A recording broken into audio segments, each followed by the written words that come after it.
A great deal of psychological research has examined the concept of values and how values affect our thinking and behavior. Value can be defined as an enduring belief that a specific mode of conduct or end state of existence is personally or socially preferable to an opposite or converse mode of conduct or end state of existence. Values express what a person believes should happen, and they're relatively stable and enduring from situation to situation, though they can also change and become more complex, particularly as a person gains more experience. Value statements are organized into a person's value system, which is a learned organization of rules for making choices and for resolving conflict. As a system, values help us to decide what actions to take and how to assess both our actions and the actions of others. Values are significant for organizational development because they're the underlying beliefs that are enduring.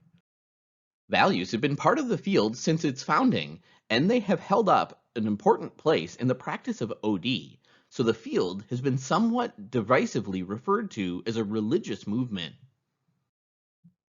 Yet failing to take values into account leaves OD a list of intervention techniques to be studied without understanding the reasons why those interventions were developed or when the practitioner should apply them. Values are important to OD practitioners for a number of reasons. They guide choices about how to proceed. Returning our values helps us to guide us when we're uncertain how to proceed with a client or when we have multiple courses of actions that we could take. They provide a larger vision that extends beyond an individual intervention. Values provide consistency and continuity of purpose that's greater than any single consulting engagement, providing a larger mission for one's career. They distinguish OD from other methods of change. Focusing on consulting processes to ensure growth, development, and learning is a key value that does not show up as a purpose of most other management consulting activities. They help to prompt dialogue and clarify positions. Being explicit about our values and the choices they prompt can help OD practitioners and clients understand one another's behavior. They help us evaluate how we did. Values can be a starting point for evaluation of an engagement or a point for personal reflection and self-evaluation as a consultant. Whether we acted in accordance with our values is an important point of learning and evaluation after any engagement. Several humanistic assumptions underline the core values of the field. By humanistic, we mean that individuals deserve respect, are trustworthy, and want to achieve personal growth and satisfaction. Humanistic values also include a belief in the equality and equity of people, democratic principles, and a belief in human dignity and worth. Broadly defined, this humanistic orientation can be summed up as improving organizational life for all members. This list of humanistic values likely feels like worthy values to hold, but some people see them as too idealistic to implement in practice, specifically in a competitive organizational environment in which business results are a necessity. The OD practitioner sees the possibilities for an improved organizational life in which personal and organizational goals aren't at odds. Personal effectiveness, learning, and satisfaction can be gained at the same time that the organization's effectiveness grows. Participation is perhaps the most fundamental of OD's democratic values. Participative management and OD activities that support it offer the ability for employees to contribute to the decision-making process and to have more control and autonomy over their work. This value means that organization members should be involved and included in decisions and organizational changes that impact them because people support what they help create.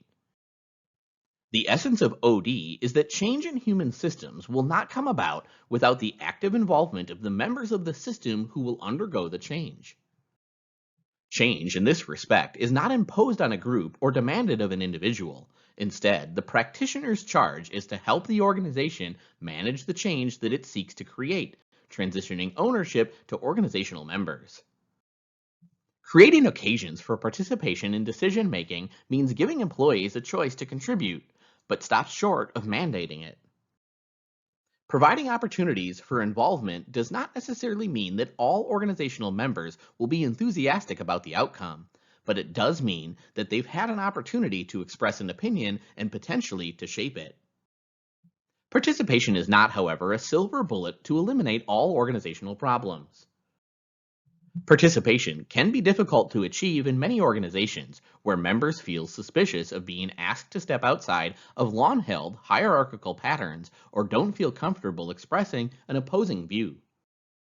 Finally, increasing participation can actually be detrimental to members if it's not authentic. Organizational leaders must not choose to involve employees solely for symbolic reasons. Instead, they must develop an environment in which authentic participation is possible. The basic building blocks of an organization are groups and teams. They are central categories in the organizational system and, as a result, a major target for many interventions. Organizational members almost always belong to at least one team, the immediate department being the most common. Participating in these groups allows individuals to contribute and to be accepted.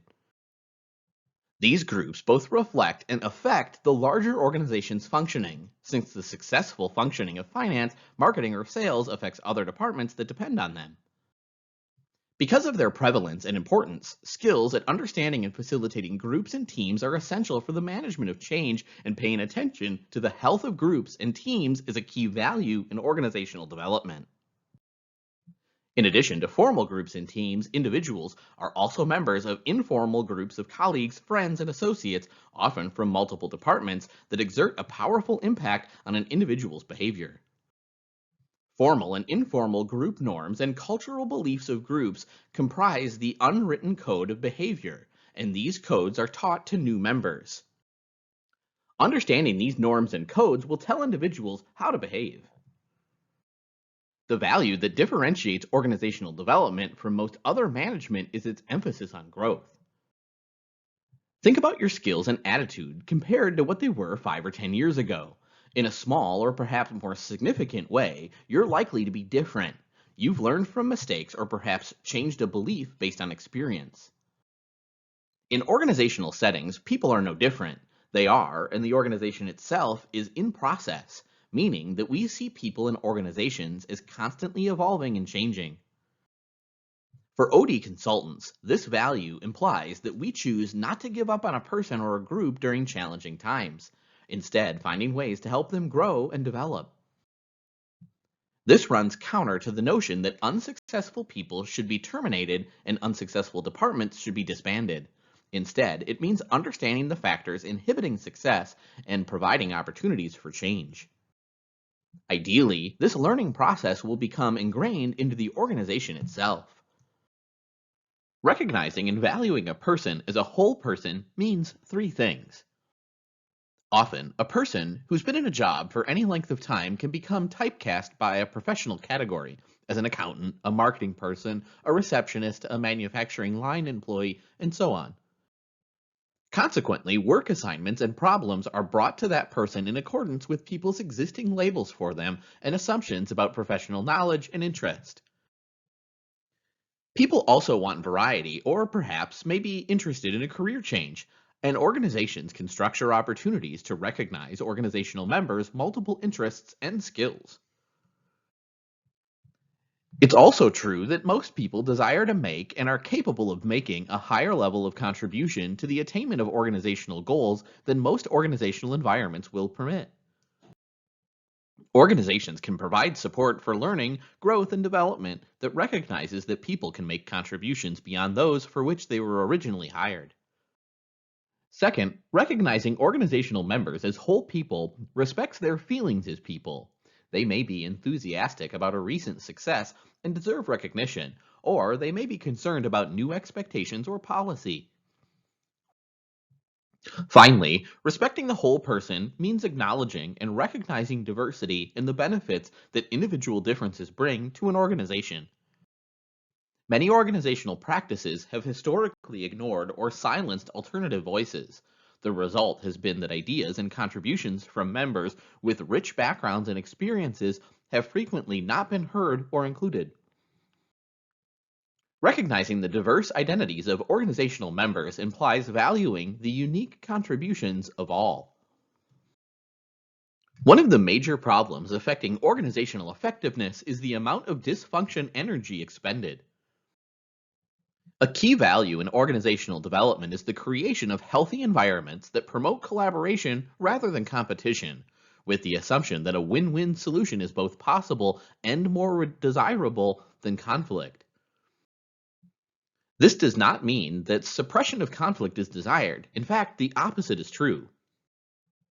OD interventions seek to bring conflict to light where they can be addressed in a healthy manner, open to dialogue, rather than allow the suppression of conflict that continues to fester unspoken. The goal is for organization members to learn how to recognize hidden conflict and deal with it in an appropriate manner. Authenticity is among the primary values in the organizational development field. When we create competitive environments, organizations develop as context in which it's valued and rewarded to withhold information or mislead to gain status and authority. Collaborative practices cannot succeed in that environment. Instead, they demand that we act in an authentic manner. Being authentic means being straightforward, genuine, honest, and truthful about plans, options, opinions, and motivations. Authentic leadership demands consistency in words and actions as followers look to leaders' behavior to assess whether their talk is forthright and can be trusted. Leaders demonstrate trust by giving employees information, explaining organizational direction, values, principles, and rationale, including them in dialogues and discussions, and allowing them to make decisions.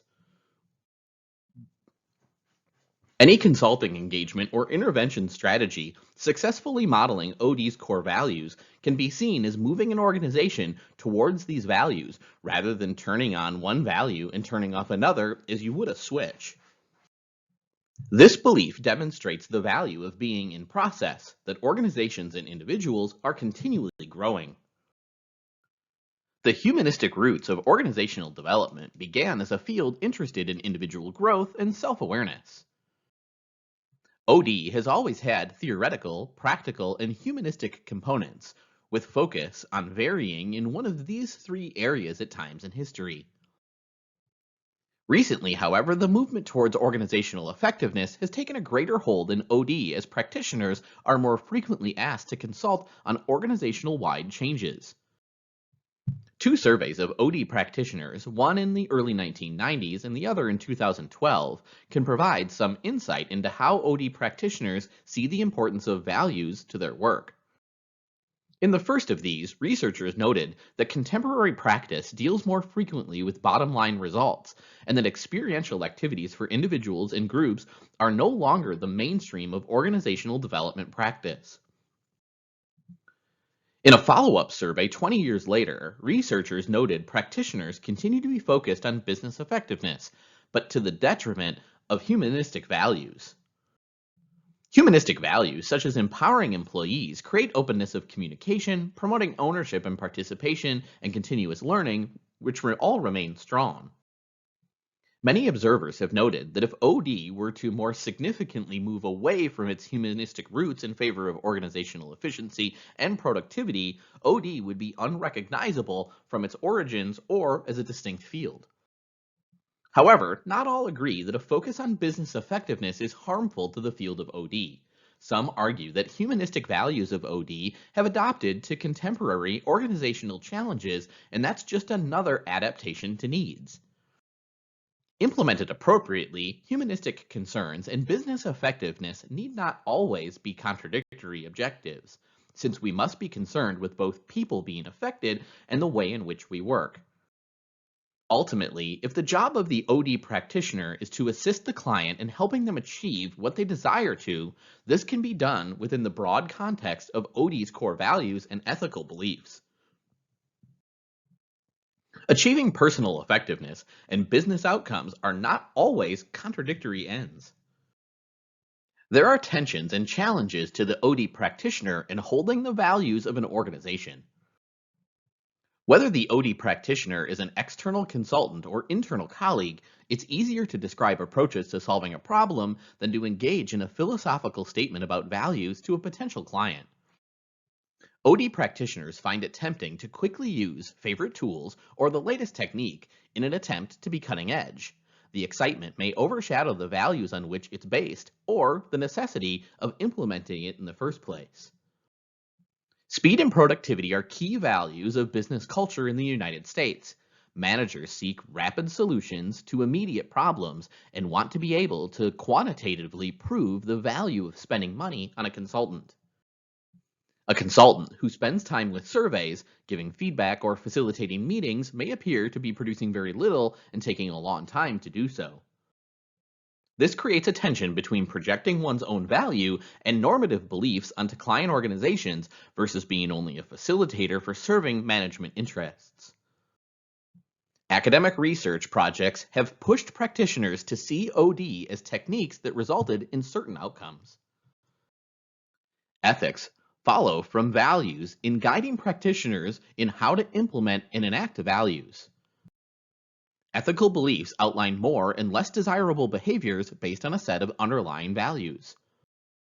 In a survey of organizational development and human resource professionals in the early 1980s, practitioners admitted that there was no widespread definition of ethics for the field.